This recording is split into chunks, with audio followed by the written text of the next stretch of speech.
Israeli salad. Ingredients: 3 Persian cucumbers, diced. 1 red bell pepper, seeded, veins removed, diced.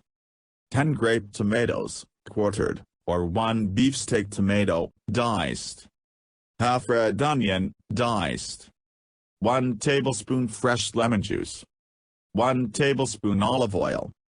1 teaspoon dried parsley or 1 tablespoon fresh minced parsley. Half teaspoon salt. Half teaspoon black pepper. Fresh cilantro, za'atar spice blend or additional parsley, for garnish, optional. Preparation: 1. Combine cucumbers, bell peppers, tomatoes, red onion, if using, lemon juice, oil, parsley, salt and pepper in medium-sized bowl and mix well. 2. Chill for 1 hour. 3.